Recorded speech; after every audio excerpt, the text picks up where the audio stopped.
Live is intended for responsible adults only. We advocate for the repeal of marijuana prohibition for adults. We discuss the science, culture, and controversy about America's marijuana laws. We do not advocate or encourage any illegal activity and advise all listeners to learn their state and federal marijuana laws by visiting norml.org, NORML.org. Opinions and claims made by guests and advertisers of NORML Show Live are their own and do not necessarily reflect the philosophy and policies of NORML. Listener discretion is advised.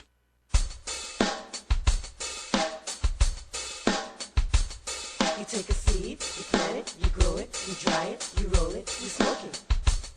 You take a seed, you plant it, you grow it, you dry it, you roll it, you smoke it, and it goes down smooth. Hey! Spanning the continent to bring you the truth about cannabis and marijuana law reform. I smoke pot and I like it a lot. From the promise of legalization. And I think we need to rethink and decriminalize our marijuana laws. To the agony of prohibition. One major responsibility is to encourage people to use less drugs. The National Organization for the Reform of Marijuana Laws presents NORML Show Live, Marijuana Nation. Now, here's your host, NORML's Outreach Coordinator, Radical Russ Belville. How essentially words the meaning of the word we, the people of the United States, in order to form a more perfect union, establish justice, ensure domestic tranquility, provide for the common defense, promote the general welfare, and secure the blessings of liberty to ourselves and our posterity. And establish this Constitution of the United States of America. That's right. William Shatner is 81 years old today, so happy birthday goes out to one of the people I grew up watching on the television. It meant a lot to me. Happy birthday, Bill Shatner. Welcome, folks. It is Thursday, March 22nd, 2012, and it's got to be 420 somewhere in the world. Thanks for joining us here on NORML Show Live, the voice of the marijuana nation. We got a special extended show for you today with a half-hour interview with NORML founder Keith Stroup on this, the 40th anniversary of the Shafer Commission report on marijuana. If you remember your history, President Nixon was looking to have a statement that would just tear the ass out of him, and he formed this commission with members of Congress and other appointed people, including Governor Raymond Shafer. And Governor Shafer came back with a report that said that marijuana ought to be decriminalized. It's the only time the U.S. government's ever studied this, and the only recommendation that's ever officially been made said that we should decriminalize marijuana. So Keith Stroup will talk to us, tell us about what it was like back then when that report first came out, as NORML was a brand new organization at the time, and what lasting effect it's had on marijuana law reform. Also on today's show, cops say legalize drugs, so we're going to be visiting with David Long. He's retired from the Bureau of the Department of Labor, United States Department of Labor, the bureau that investigates labor racketeering, union fraud and corruption. And we'll be talking about that and how unions are going to be now impacting medical marijuana dispensaries in the state of California. Before we get to all that, though, let's welcome our senior news editor from the virtual studio in Grass Storia. It's Cannabis Carrie. How you doing, Carrie?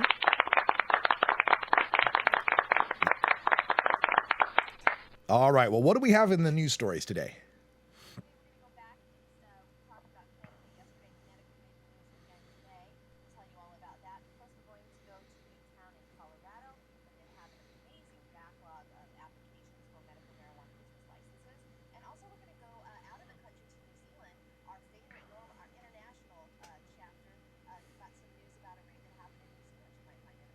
All right, we'll check that out. Plus, I've got a report on the spike in emergency room admissions regarding not marijuana, folks, but energy drinks. I got an expose on that we'll go to at the end of the news. Plus, Wiz Kaliko's hanging out here at the end of the table. How you doing, Wiz? Aloha. Doing well, man. Glad to be here. Glad you got your paper all done. Finals are over. Finals are over. Also, we got Groovin' Thursday music from the Dubber coming up next on NORML Show Live. You're listening to NORML Show Live, the voice of the marijuana nation.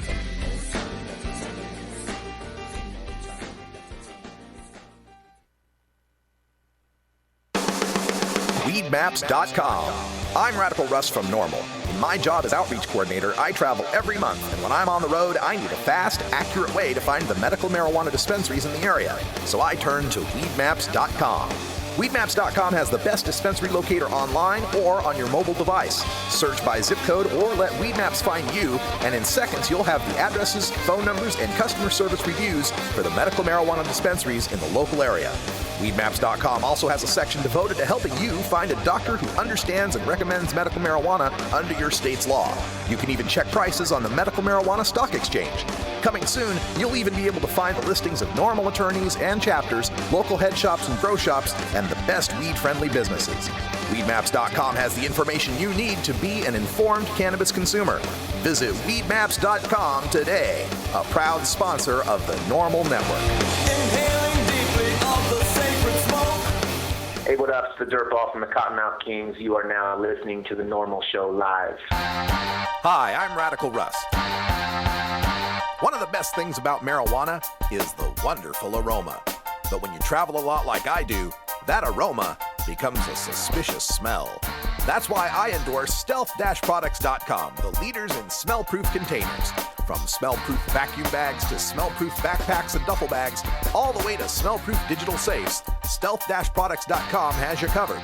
Stealth-products.com brings you safe, secure, odorless layers of protection with activated carbon fiber. Backpacks and duffel bags are simple black so as not to attract attention with a logo or flashy design. Now, nothing is perfectly odor controlled from the detection of drug dogs, but with proper vigilance, containers from stealth-products.com will help you avoid nosy humans. You're now listening to Illit Beats. Stealth-products.com. Stealth-products.com.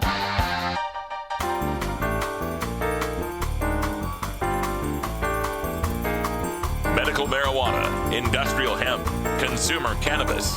It's time for this week's NORML News with Cannabis Carrie. Yesterday, we told you about the Quinnipiac poll that said that 68% of the voters in the state of Connecticut would support legal medical marijuana. It seems that some of Connecticut's lawmakers are finally ready to support it as well. A medical marijuana bill in Connecticut has cleared a very important first legislative hurdle. Yesterday, a large General Assembly Judiciary Committee voted to pass the bill after an hour-long debate on the measure.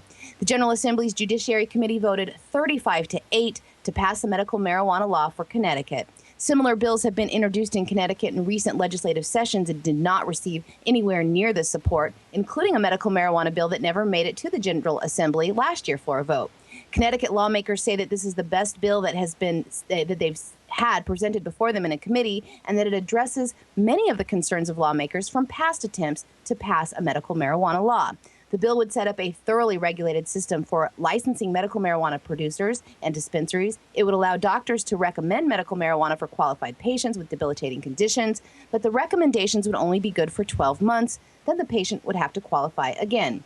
And the state would not allow a patient to grow the marijuana for themselves. They would have to get it from a state licensed dispensary. During the one-hour debate before the vote, lawmakers' main concerns were the potential federal intervention of any program they pass. And even though it has yet to happen in any medical marijuana states, the concern was raised over a state employee or a doctor being arrested for drug trafficking for doing their job of issuing a license for the program.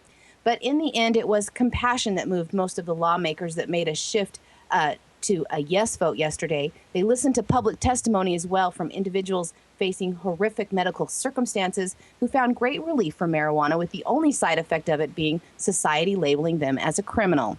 Now that HB 5389 has made it out of a general committee, it has been filed with the Legislative Commissioner's Office. They have up to 10 days to determine if the bill is constitutional or inconsistent with the state constitution. And if they find it isn't, they will send it back to the committee or if they find that it isn't constitutional, they will send it back to the committee with an explanation, and the committee can change that bill. They will also add an estimate of the bill's cost and a plain English version of the bill before they send it to scheduling for a full vote. Well, there we go. Another East Coast state looking at medical marijuana with no homegrown provisions, with state-run required, mandatory dispensary purchases at, what the dispensary prices will be. This is that box canyon we've been telling you about with medical marijuana. We've set up this image, or we've set up this concept in people's mind that medical marijuana is this super powerful drug that helps people in the most serious terminal stages and the most debilitating pain. Which is absolutely true. Don't get me wrong. It's absolutely true. But what that's done in people's, people that don't follow this really deeply is that they feel that it's got to be controlled really tightly, like we control OxyContin or Vicodin or some of those other very toxic, addictive pharmaceuticals. So we got ourselves in a position now where we're saying, yes, here's this wonderful, powerful drug, but let us grow it at home. Well, you can trust us with it. There's no problem with it. And having that alongside what everyone knows is largely a recreational market, outside of medical marijuana. Most of the people that use pot are using it recreationally. They fear that there'll be diversion. People be growing their own, smoking some for themselves, selling some on the side, and there'll be more proliferation of marijuana. So they want to keep it tightly controlled and under the government's thumb. And it's only a few years away while they keep it tightly controlled like this, where the FDA begins their clinical trials on Sativex and other cannabinoid pharmaceuticals that they will eventually be able to present to the patients in these East Coast medical states and say, hey, you remember these dispensaries? We're not going to offer you herbal cannabis anymore because now there's these fantastic sprays and inhalers and all of these other products that give you the exact same medical benefit in a reliable, controlled, measured dose. That's the direction this is going, and why the inclusion of more and more medical marijuana states without the ability of patients to grow their own medicine has me so concerned. It also has me concerned when we're talking about legalization states that are doing that as well. We have really got to start putting some focus on the fact that marijuana is safe, it's non-toxic, it's non-addictive, and that growing it yourself is really not that big of a deal in an era where it's legalized. It's only the prohibition of marijuana that makes the growing of it dangerous and subjects people to the risks and dangers of rippers and people trying to steal their crops. Nobody tries to break into your home to steal your Roma tomatoes that you're growing under a light. Nobody breaks into your garden trying to steal the zucchini that you planted out there. That's where marijuana could be. Marijuana could be at a place where it's so ubiquitous that nobody really cares that much about it anymore. The more we prohibit this and the more we set up these artificial distinctions, the longer we have before we reach true freedom. And the city of Colorado Springs is very, very behind in processing their medical marijuana business license applications. And by very behind, out of 122 medical marijuana business license applications that were submitted to the city by last September 30th deadline that the city set, only 2 of them have made their way through the process and received a local approval and a license from the state. Now, some of those that had applied have now been forced to close their doors. Those 122 business licenses that are being reviewed were from existing businesses that were trying to comply with the new rules of the state and the city where they are located that went into effect last summer.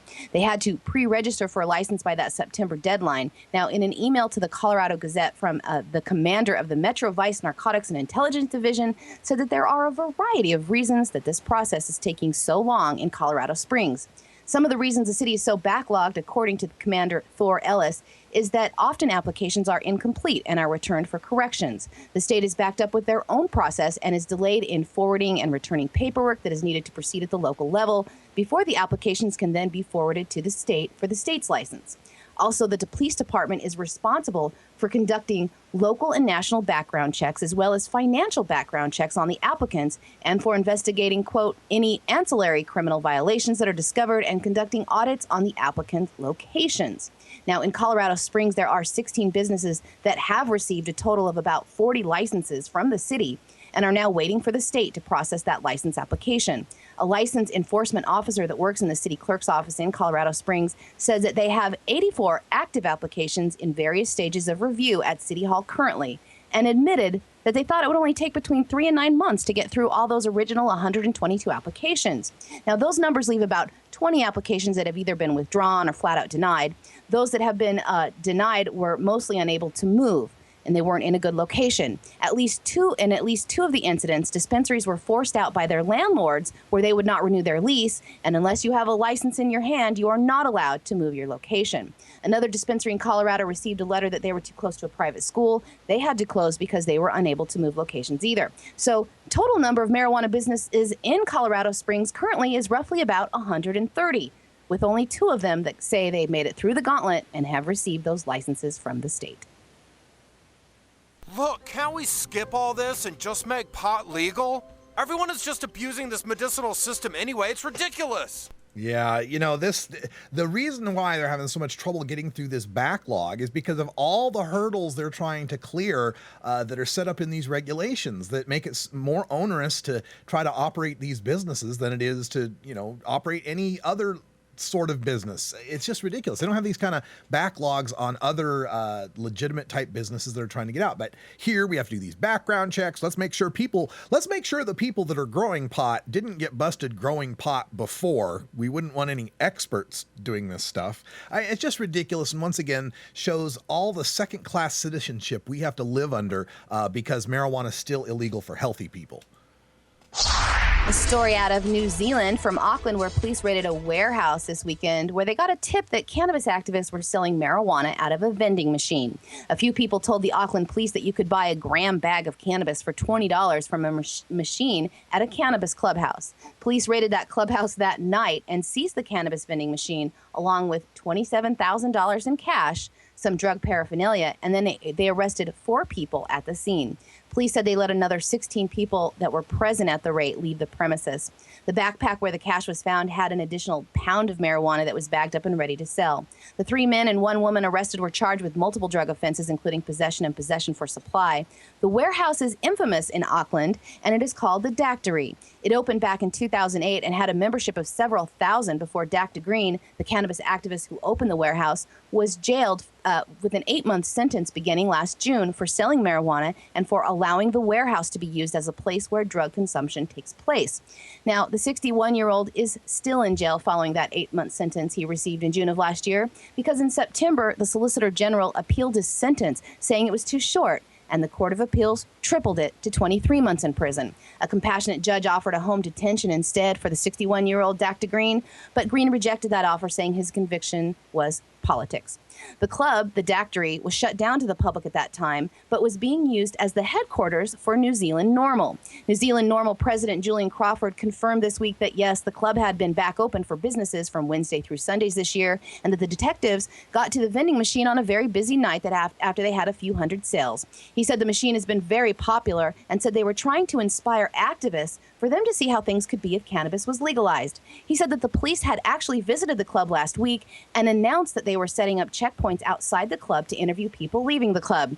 He said that they respected the officers' job that they had to do and that most members were very relaxed about the impending sting. He said an officer said they were only acting on the directives of higher ups. The police say that they will continue to monitor the activities at the Dactory.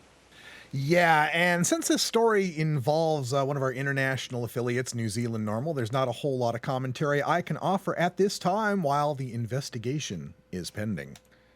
But I can tell you about this next story.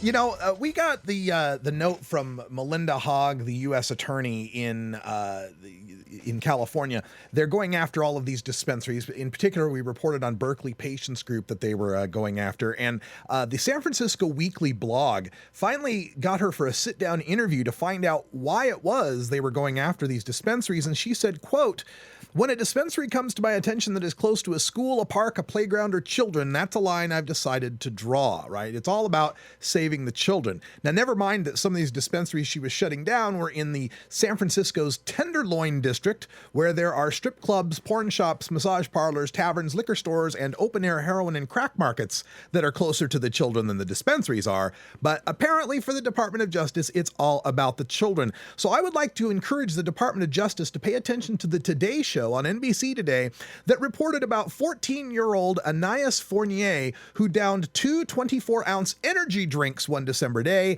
Then the Maryland teenager went into cardiac arrest, and 6 days later, she died. I did a report on this on the blog at stash.normal.org. You would just be amazed at the levels of caffeine and guarana and taurine that are found in these energy drinks. For example, the Monster energy drink, which is what she drank, sells its product in 16-ounce and mega 24-ounce sizes in the can, yet indicates 8 ounces as a serving size, as if the typical purchaser is going to share it with a friend or two or stash the half can to go flat in the fridge later.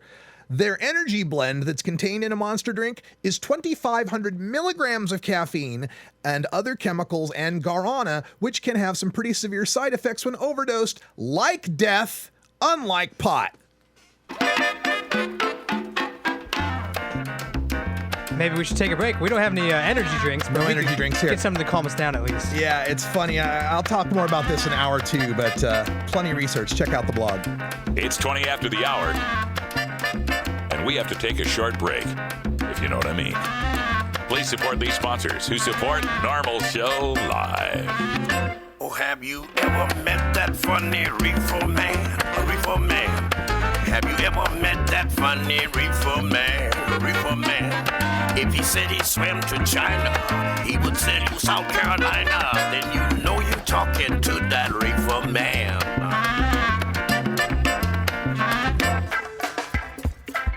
I'm Subcool from Team Green Avenger. At TGAgenetics.com, we are working on the leading edge of medical strains. Our strains are rigorously tested for THC, CBD, THCV, and other critical cannabinoids. Know your grow. Check out our genetic diversity at TGAgenetics.com, the home of Jelly Bean, Jack the Ripper, Vortex, and other award-winning cannabis strains. Nice beaver. Thank you. I just had it stuffed. Let me help you with that. Hi, this is Alan St. Pierre, Executive Director of NORML. We are the oldest, largest, and best-known marijuana law reform organization in America, and it's all because of your support. Take some time to join NORML at www.norml.org. Your membership supports this podcast, our websites, our policy research and analysis, and our annual conferences. Changing marijuana laws is a grassroots effort, and it starts with you, the stakeholder. Join NORML today and add your voice to the millions of cannabis consumers who demand equality with our beer-drinking friends.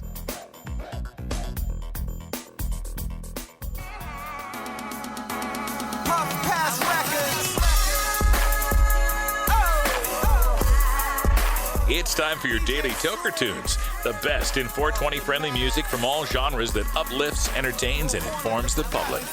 Today we bring you tunes for Groovin' Thursday. Our salute to all the dopest beats and killer rhymes that we find in the best of rap, hip-hop, soul, R&B, and funk. If you'd like to submit your song to be played on NORML Show Live, send it to us at stash@norml.org. Now here's some more great independent marijuana music for today's Daily Toker Tune. Well, I'm not doing very good on pushing the buttons today. I missed Carrie in the news intro, and then I left Kaliko on during the break, so I don't know what it is. I gave 86% on Monday, and then I followed up with 114% on Tuesday. I gave 110% yesterday, and I think today maybe it's 92%. We're finding an average. See? We're finding an average. See what? There Right there. somewhere. I didn't even have you on there. It's all good. Popping in and out. I don't know what is going on. All right. But anyway, just wanted to update you on some of the things I'm doing. By the way, Ganja John's not here today for the Groovin' Thursday. He's taking care of Ganja Wife, who needed him today. So Ganja Wife, she needs some loving. That's right. We hope Ganja Wife's doing okay. But also, I finished up the article. My new article for High Times Magazine should come out in the August edition, and it's called Patience Against This Legalization, parentheses, this legalization. And I just basically run down Prop 19 and then what's going on with Colorado and Washington right now and the patience groups that are organized to fight them. So there's that. You can check that out in High Times coming in August. Also tried to pitch them another article on that cannabis linguistics that I've done before. Oh, right. You know, the words we use, cannabis, marijuana, pot, pothead, stoner, all that kind of stuff. So check those out. That one's probably going to be up on hightimes.com, just on the online version. So, and we're also trying to find out which edition had the NORML network had a little write-up that Alan had did too. And that was a few months back too. I know that's up there, so we will check that out. Also, want to remind folks that at the bottom of the hour we'll have Keith Stropp, NORML's founder, here talking about the 40th anniversary of the Shafer Commission report that said to decriminalize marijuana. So all that's coming up next. So anyway, that leaves me to take care of Groovin' Thursday today. So I'm going to go back to the guy I met in Atlanta, Georgia, the Dubber, and he gave me this album, and he said I could play all the tunes off it. So I thought this next one was most appropriate. This is the Dubber, and the song is As I Sit on High.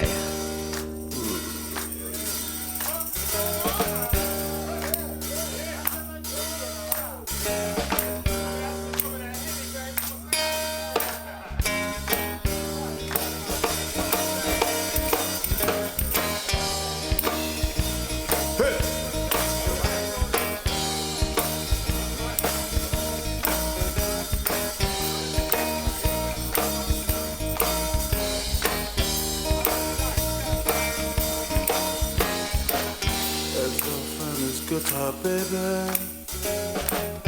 My balls and how my drawers lay. I guess you're wondering, lady, is that what he said?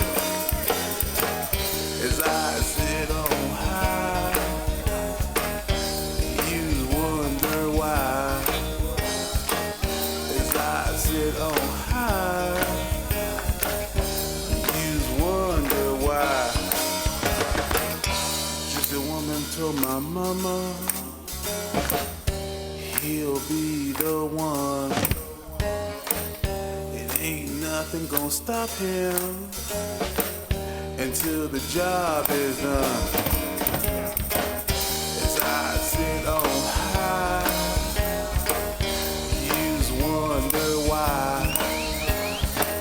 As I sit on high, you wonder why.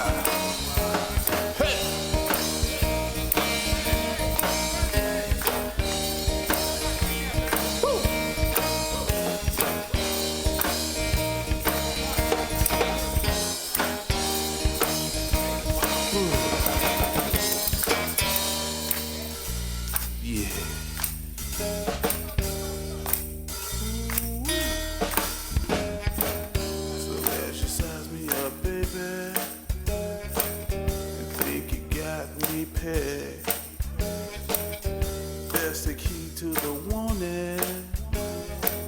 My balls and out my drawers leg. As I sit on high, you wonder why. As I sit on high, you wonder why. Hey!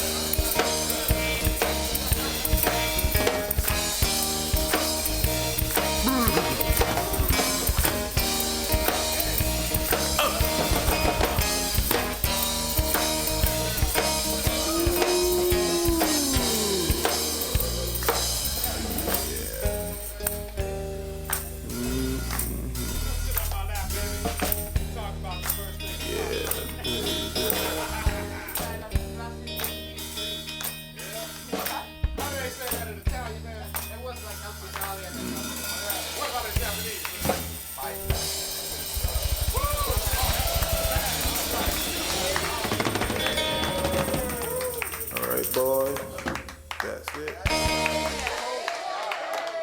Give me another one. One more for the house. One more for the house.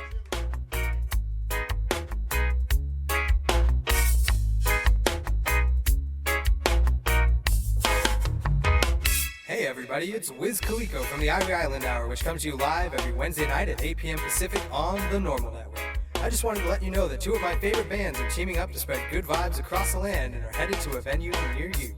Revolution is heading out on the second leg of their tour in support of the release of their new triple album, Peace of Mind, which includes full-length acoustic and dub versions. They'll also be joined by our boys from the land of Aloha, The Green. We're also promoting the recent release of their latest album, Ways and Means. You can check out a full list of shows, get the latest swag, and most importantly, find their music at revolutionmusic.com and thegreen808.com. Don't miss this amazing tour. I promise you, after these shows, you'll have peace of mind. Fishbone pulled up there. We pulled up today in the van, and I walked out of the building, walked through the big building over, and I walked outside. And I'm walking over by the lake, and I just see everybody casually smoking weed like it's all right.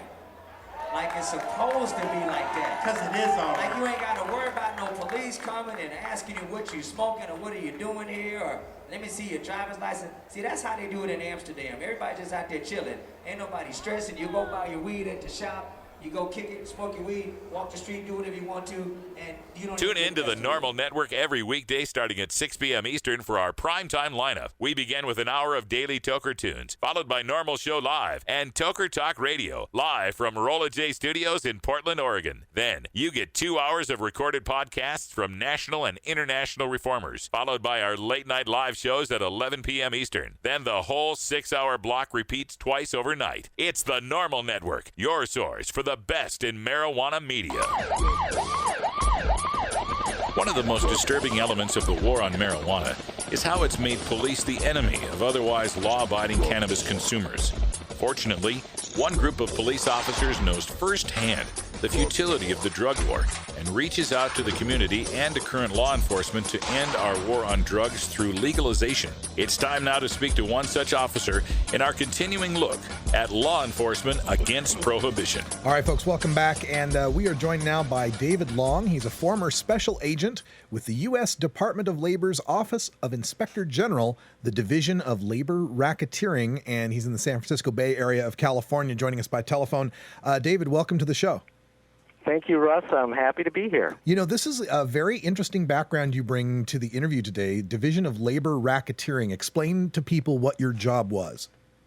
Yes, I kind of back-ended into the war on drugs.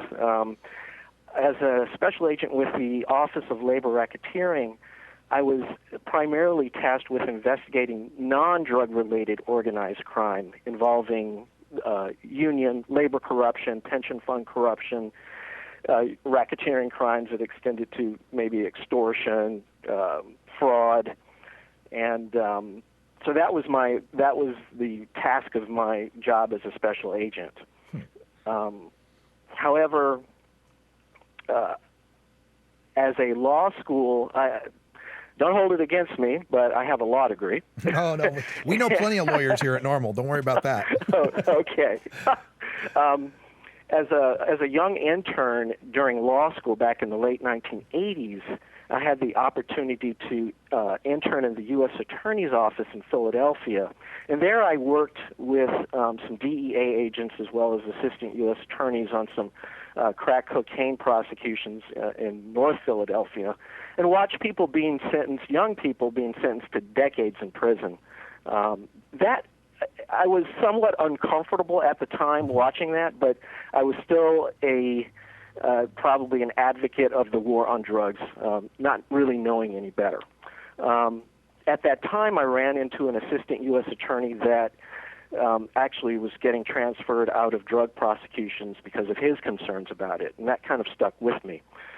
Many years later, working with the Office of Labor Racketeering in Los Angeles, I was working identity theft cases that happened to involve the Mexican mafia, and what they were heavily involved in methamphetamine at the time, and we were executing search warrants on these very nice homes up in the Fresno area, and finding hundreds of thousands of dollars in cash and weapons that I had never run into as a special agent working non-drug related organized crime.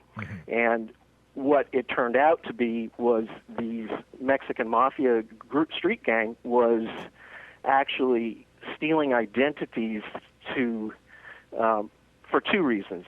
Just as it was profitable and a safer type of crime than drug trafficking, but also as a supplement to their drug trafficking crimes. They'd use funds to facilitate the drug trafficking, and also they would use the stolen identities to set up bank accounts to launder drug money. I see. So with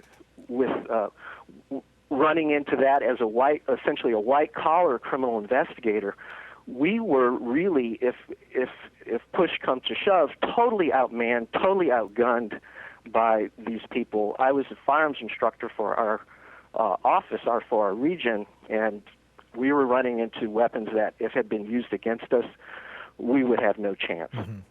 You know, it sounds to me as if you were investigating the white-collar crimes that were a result of having to do business in a black market world. I mean, it sounds like they're stealing identities in order to do the business transactions that, say, the Budweiser brewery would do at the bank.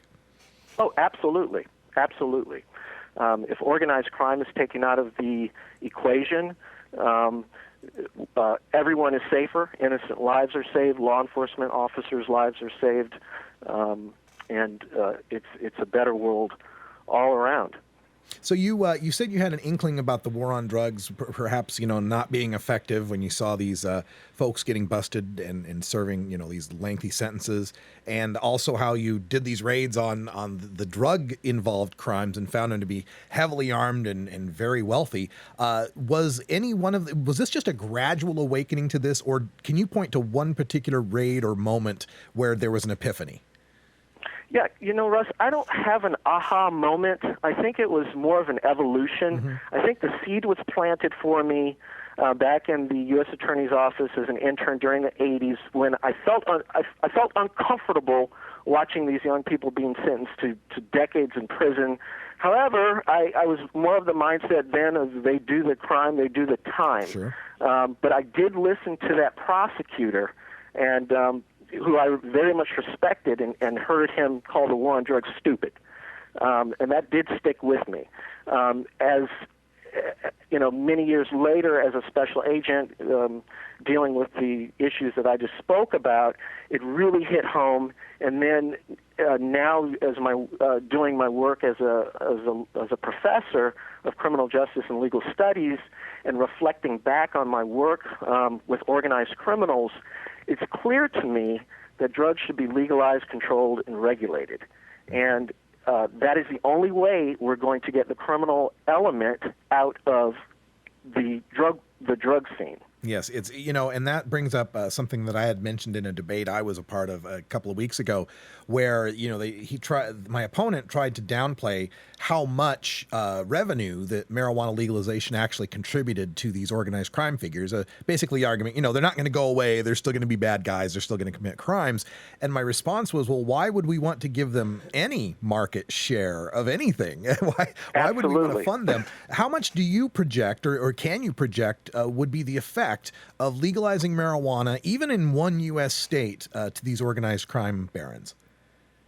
I think it'd make a huge impact. I was just reading an article that quoted the Office of National Drug Control Policy, of all places, as putting the percentage of the Mexican drug cartels' drug business is in marijuana. Mm-hmm.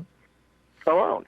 And so it's kind of disingenuous to, for opponents to assert that, well, they'll just get involved in other drugs. Well, that's like saying, well, if you stop robbery, we shouldn't stop robbery because there'll still be burglaries. That just makes no sense whatsoever. Right. And the other part of that too is the reason why so much of their income is derived from marijuana is because it's popular. You can't just manufacture. People that can't get marijuana aren't going to turn to meth. They're going to absolutely.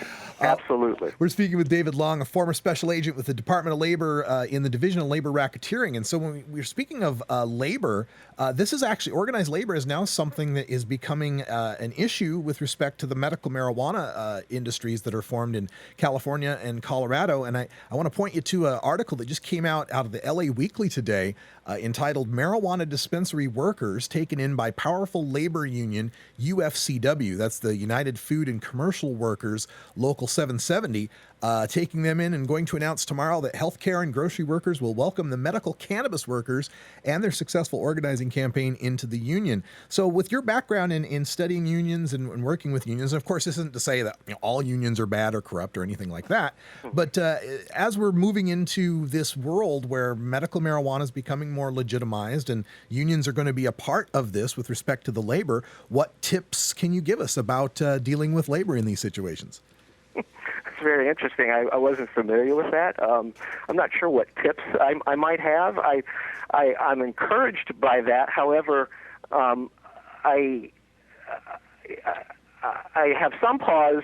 I'm not absolutely not against the use of marijuana for medicinal purposes. However, I think that if we look at drugs like alcohol and tobacco, which are clearly far more dangerous than marijuana, I think the discussion should be broader and go toward more legalization of marijuana for non-medicinal purposes as well. So, and a lot that scares a lot of people out there, and they think that their little Johnny's going to be able to go and buy a blunt from from the store. But that's not how I would envision, nor how LEAP would envision legalization to fold out, to roll out. Currently, marijuana is much easier to get for somebody underage than is alcohol. Nobody asks a kid. Drug dealers don't ask a 13-year-old for an ID when they're selling that kid marijuana. Mm-hmm. So I think it's a good thing, though. Any move toward normalization of our crazy drug policies is a good thing. Yeah, I kind of like the idea of the living wage union job in marijuana growing becoming just kind of an average, normal, boring thing that someone might take up as a vocation instead of this scary, drug-related thing that the media makes it out to be. Absolutely. So I think you're right. The more this is normalized, and this is just a part of the development of that. The part that I guess would concern me, the only part that concerns me, is we have a situation where we have this medical marijuana market running alongside a black market, and we both know the harms inherent in that prohibition-related black market. I worry about those trickling over into that semi-legitimate gray market and tainting the work that we're doing there with medical marijuana. Do you see that? Do you see the continued division between medical and legalization kind of muddying the waters? Absolutely. The problem that you're alluding to is in a decriminalized scheme, you still leave the supply to organized crime. Right. And so unless it's recognized that only legalization can take the huge profit margin out of the supply and production and sale, organized criminals will continue to flock to drug trafficking. Mm-hmm. So decriminalization, some people think that that might be a good thing, but you still have involvement of organized crime, a bad thing. And unfortunately, when something is illegal that many people in a society want, it's illegal. So drug traffickers may make a contract with each other, but if there's a breach of contract, they can't run to court and file a lawsuit. They kill each other, mm-hmm. and they kill law enforcement, and they kill innocent people. And so that's still the same problem when you have decriminalization. Absolutely. Well, David Long from Law Enforcement Against Prohibition, we thank you for being here on the show. And before I let you go, just one last question. As a speaker for LEAP, you get to talk to a variety of audiences. And when you present the case for legalization, do you find more people are accepting of it now than when you started this campaign? Well, I must confess, this is my first engagement as a LEAP speaker. Oh. However, so I feel very honored. But I do teach classes that involve drug policy, and I find I can speak about my students in general. I find my students very pro legalization as far as marijuana is concerned. Mm-hmm. But they seem to hesitate when you're talking about harder drugs, Sure. Such as heroin or cocaine. But the logic of the marijuana argument applies there as well. Absolutely. Like I like to say, all drugs should be legalized, but legalization is a broad spectrum that ranges from aspirin to morphine. Marijuana should probably be closer to the aspirin, and maybe heroin's closer to the morphine, but they should all be legal. You're absolutely correct. Well, David Long, I appreciate getting the opportunity to be your first attempt to be a LEAP speaker. You did great, and we appreciate you coming on the show. We'll have you back on again sometime.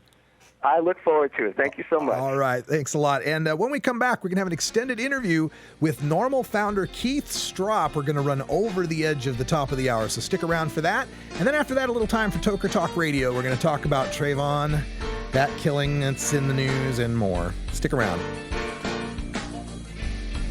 You're listening to NORML Show Live, the voice of the marijuana nation.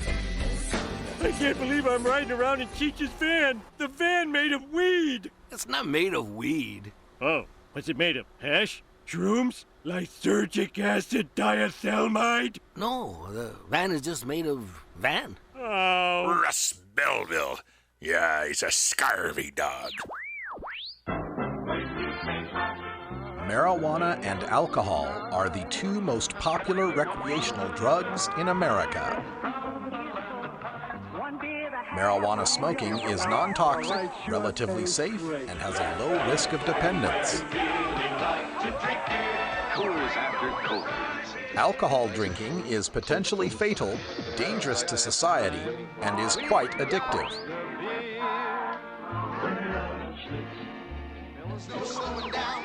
Marijuana is safer, so why are we driving people to drink? That's the question of the new book, Marijuana is Safer, So Why Are We Driving People to Drink? By Paul Armentano, Mason Tvert, and Steve Fox.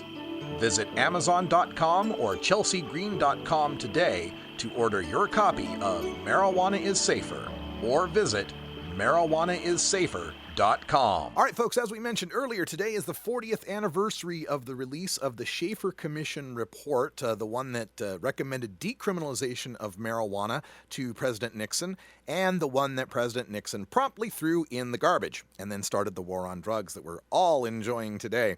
Here to talk about it is someone who was there for the release of that report, and someone for whom that report's release must have been incredibly good news at the time. Keith Stropp, the founder of the National Organization for the Reform of Marijuana Laws from Washington, D.C. Hi, Keith. How's it going? It's going fine. Nothing I'd rather talk to you about than the National Commission on Marijuana and Drug Abuse. I think it was the single most important development in the last 40 years. Yeah, and this is back when they spelled marijuana with an H. Well, they tried. Most people didn't, but you're right. The actual report was spelled with an H. Maybe that's why we didn't get it decriminalized, because he must have thought we were talking about some other drug. They didn't realize it was that same drug that caused all those Mexicans to go crazy. Yeah. So, of course, when you founded NORML, it was 1971 when we get the official paperwork. So, you can decide on which date's the official date or whatever. But since 1970, you've been fighting this. And so for, 2.5 years in, to have the federal government come back with a report that says basically what you'd been saying all those years, how'd that make you feel? Well, I'll be honest with you, it was a surprise, because when the commission was first created, we expected that it was simply going to be a group of old white men who were going to say the status quo was working fine, leave things alone. Keep in mind that this was a 13-member congressional created committee. 4 of the members were chosen by Congress from among themselves, that is, 2 members of the House of Representatives and 2 senators. But 9 of the members were handpicked by former President Nixon to serve on the commission. So obviously we presumed that they had picked people who would reinforce Nixon's anti-marijuana position. So our expectations were pretty low when that commission started their work.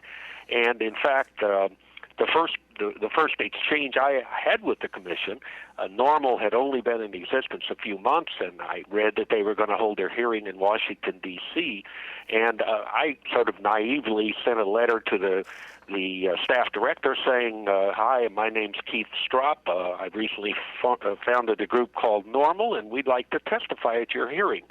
I was young and naive enough that I didn't realize the unlikely aspect of not being invited to testify. At any event, within just a couple of days, I got a note back from the executive director saying, we're really not interested in hearing from you. Mm-hmm.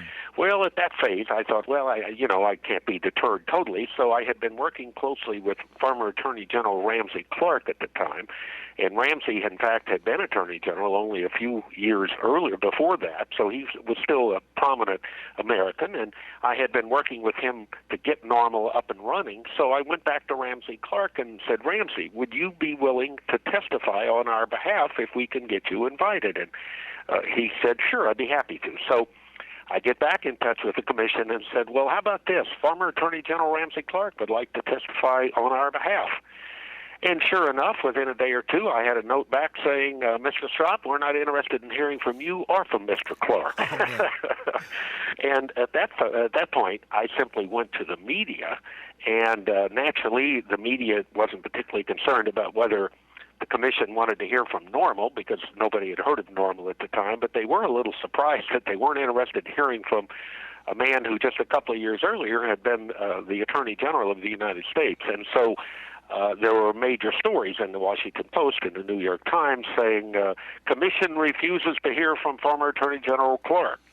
Within a few hours, the chairman of the commission, Governor Raymond Shafer, former Pennsylvania Governor Raymond Shafer, was on the phone to Ramsey Clark apologizing and inviting him to testify indeed at the first hearing. And even more than that, within a couple of days, I had a letter from the staff director inviting me to testify on behalf of NORML. Now, they didn't invite me to testify at the main hearing here in Washington, D.C., but nonetheless, they scheduled me to testify at a hearing a few months later in San Francisco. And as the story goes on, it's the first time I had a chance to meet Michael Aldrich and poet Allen Ginsberg, who were there testifying on behalf of a group called LEMAR, which was an earlier legalization group that eventually morphed into Amorphia, and Amorphia subsequently merged with NORML, so there was a long history there. And also, at a hearing in Chicago later that year the commission held, I had the chance to meet for the first time Guy Archer and Frank Fioramonte, two young lawyers from New York, who were working on a project they had established with the Bar Association to try to legalize marijuana, and they ended up converting it into New York NORML. And indeed, before that decade was up, they had decriminalized minor marijuana offenses in New York State. So, at any event, when they started, we didn't expect much out of the commission, but before too long, we began to hear stories that they were not as close-minded as we had thought, and that there might be some hope for this commission after all. Yeah, so it must have been a pleasant surprise when you got the news from the commission that they had recommended decriminalization. And I think it's important to underscore as well, it wasn't just decriminalization for personal possession, but also for small transfers. Is that right? Yes, that's right. What the commission actually recommended was the elimination of all criminal penalty, or all penalties, period, for the possession and use of marijuana and for the not-for-profit transfers of small amounts of marijuana between adults. Now, it's interesting where that came from. Somewhere during the course of that first year, I had developed enough of a friendship with a couple of members of the commission. In particular, Dr. Tom Ungerleider from UCLA was someone we developed a friendship with. And I learned that, in fact, they had held a number of private sessions in which they had invited adults who smoked marijuana to attend those sessions and to smoke in front of the commissioners. Realized these were mostly older white men. Most of them had never seen a marijuana cigarette in their life, nor had they ever seen anyone who was smoking marijuana, so they didn't have any basis to evaluate the experience. And someone had the foresight and the courage to say, well, then why don't we invite some marijuana smokers in? Frankly, I think today people would be afraid to do that for fear that somehow the government would come in and bust them all or something. But at the time, they did. And I think, obviously, what they decided after experiencing what it was like to see people smoking marijuana is that it was no big deal. And they also learned that where do you get your marijuana? Well, what the smokers told them is that we all buy it on the black market, or we grow a few plants ourselves, but we also share it among our friends on a not-for-profit basis. And, of course, that's still true today. How many times do we go to a social event and we throw a couple of joints in our pocket because we know there'll be marijuana there, but we want to share it. We want to share our good marijuana with our friends who have their good marijuana. So by the time the Marijuana Commission report was actually issued in March of '72, we were by then expecting that it might well be a pretty good report.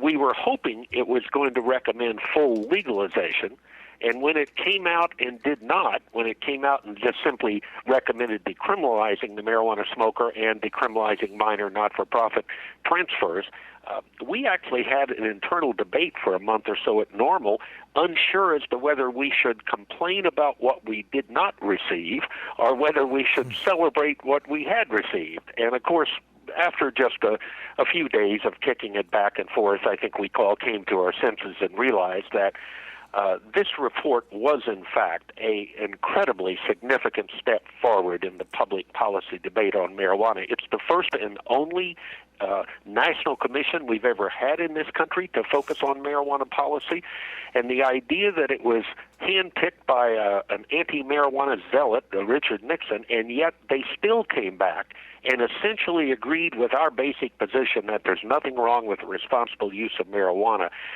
It was a godsend indeed. And the second part of that, I should add, is that the commission itself went out of business as soon as they completed their 2-year report. There were no provisions in the section of the Controlled Substances Act that had created the commission. There were no provisions for them to take that report and try to implement it at the state level.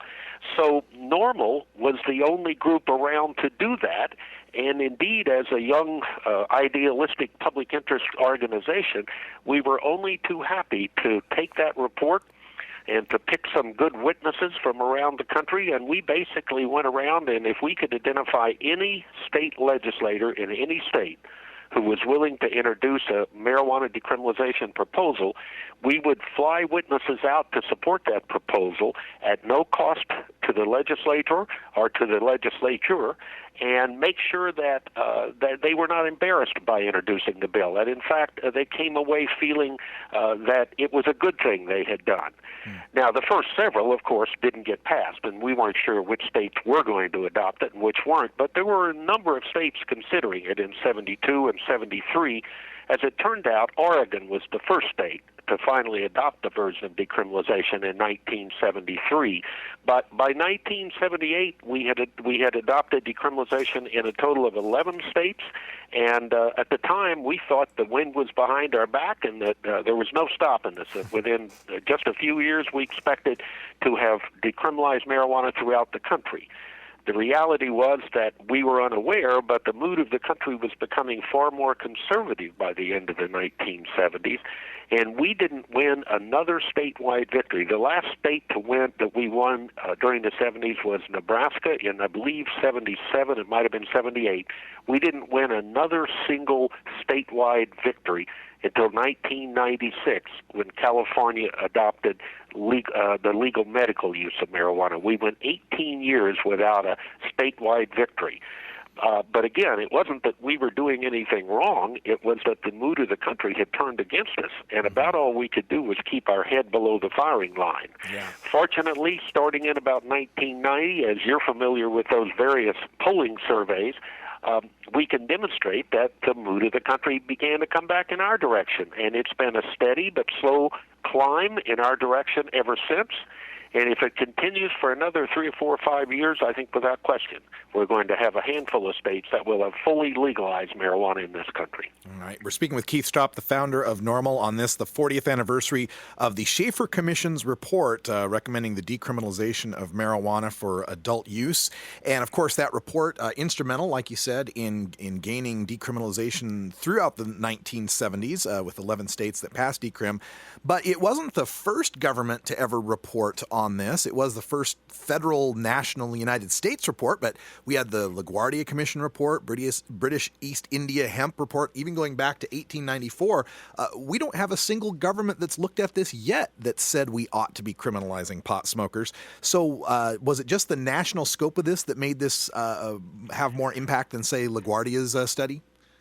Without question. I think the LaGuardia report was terribly important at the time, but it was only a New York State report. It didn't have the same kind of national impact as a Congressional Commission report would have.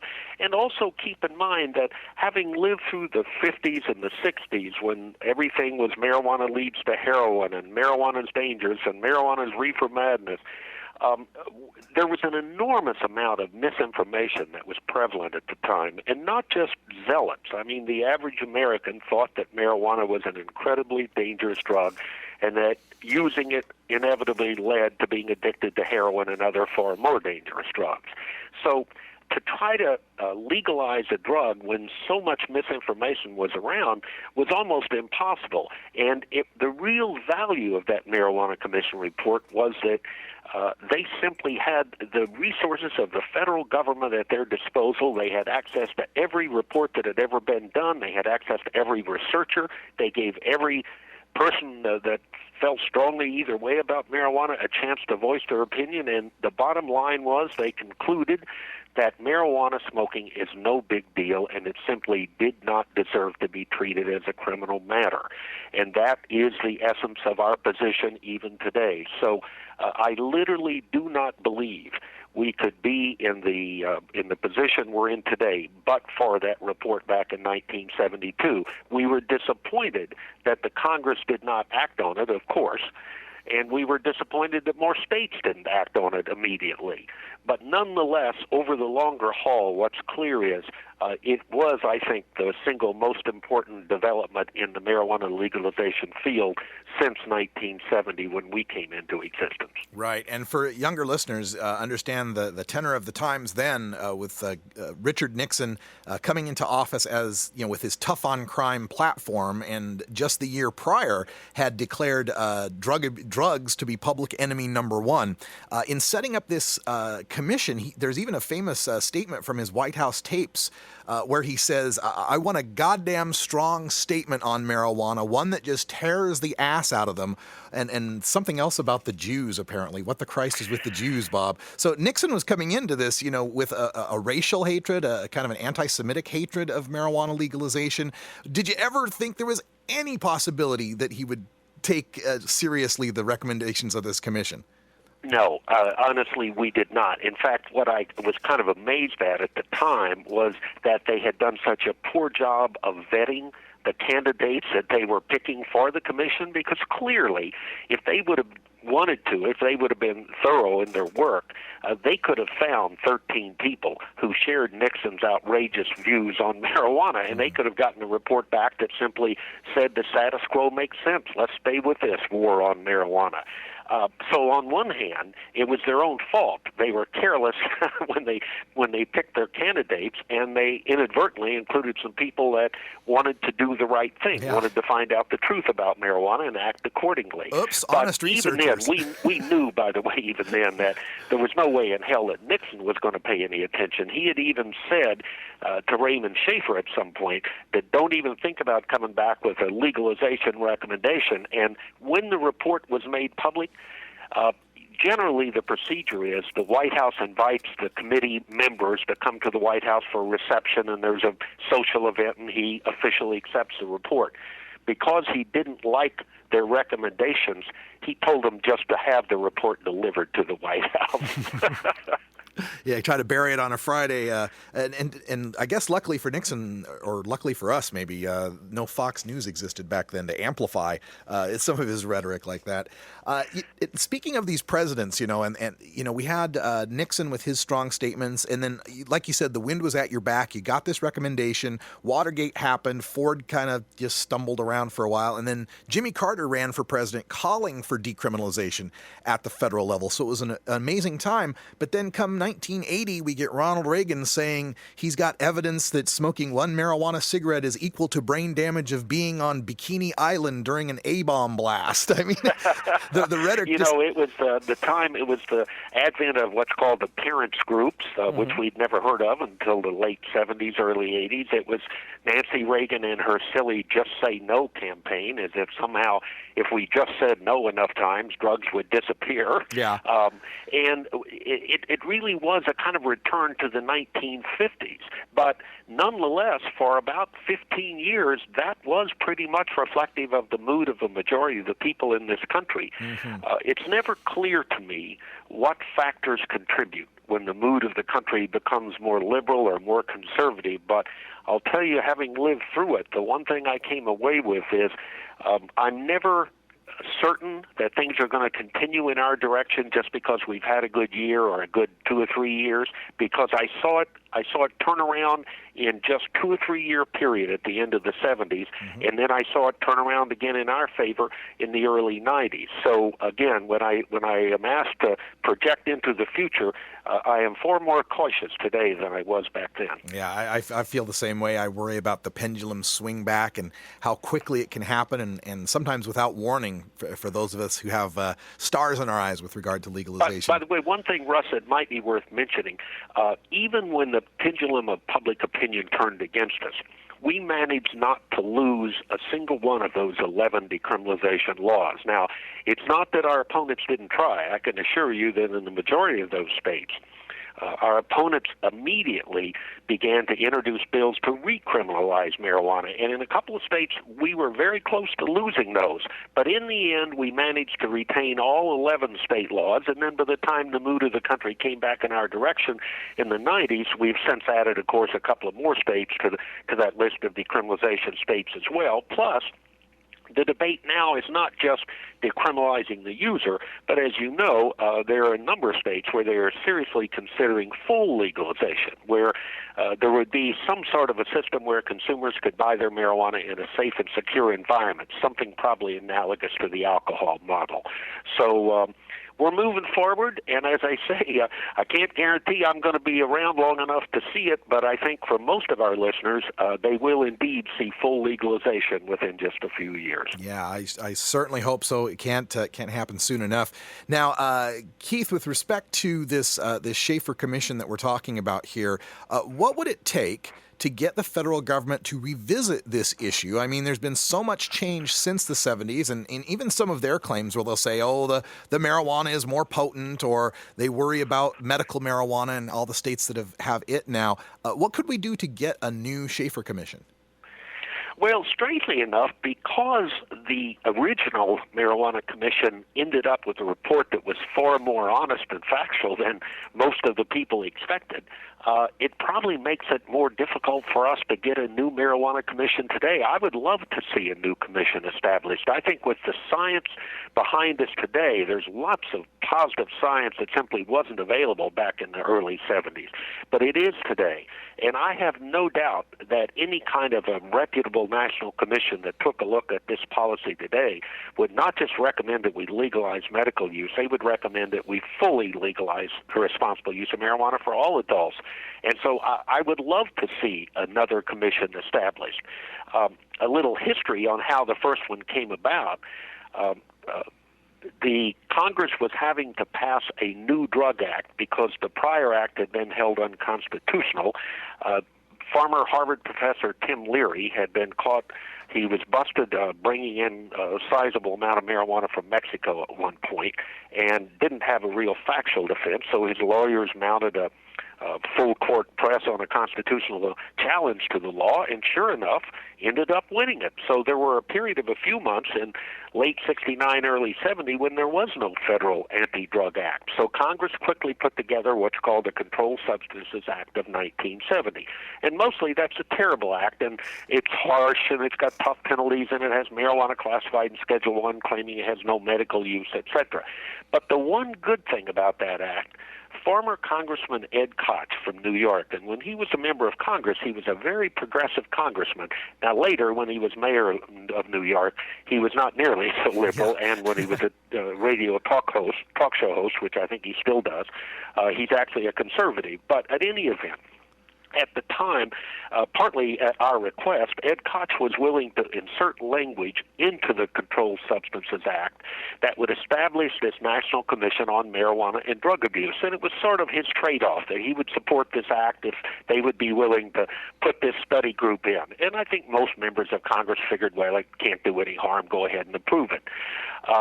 Well, as it turns out, the act itself is a terrible act, but that provision that created the Marijuana Commission was the most creative and progressive thing to happen in federal drug policy in many decades. So probably the only way we would manage to get a new Marijuana Commission would be some version of what happened back in 1969 and 70. If there is a piece of legislation which the conservatives in Congress, especially the Republican Tea Partiers in the House of Representatives, for example, if they really wanted it passed, it might be feasible that we could get one of our progressive allies in the Congress to add some language to establish a new marijuana commission. And if that opportunity arises, I can assure you we will support it here at NORML. I would love to see that happen. Yeah, the more facts, science, reason, and logic we can apply to the problem, the better things turn out for us. Yeah, without question. And don't forget that we still have some, I mean, even though our friends that have been our major supporters for years are retiring this year, both Ron Paul and Barney Frank. We've got new members of Congress, such as Jared Polis from Boulder, Colorado, who are equally as supportive of full legalization, who are going to be around. And I suspect there will be some new members elected to Congress who will have the same position. As some of these states begin to experience the positive aspects of the medical marijuana industry, especially in Colorado, the way it's been developed, what they see is it's not just that they support the medical use of marijuana. They do. They realize it helps a lot of seriously ill patients.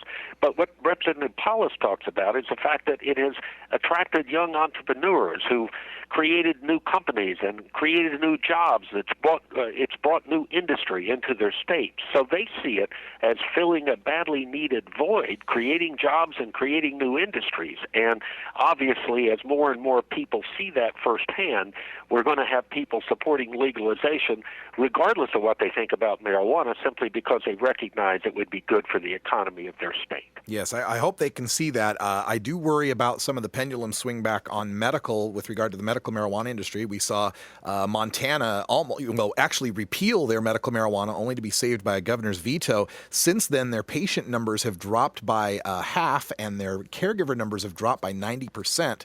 And just this week in Michigan, another medical marijuana state, legislators have put forth a bill to remove glaucoma as one of the qualifying conditions. I mean, the very first medical marijuana condition that Robert Randall ever qualified under in the federal law. So it seems to me like we've got to turn this corner on medical and move toward legalization before the pendulum swings back on medical.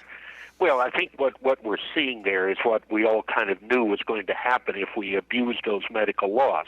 There are a few people out there, or there's a subset of our supporters,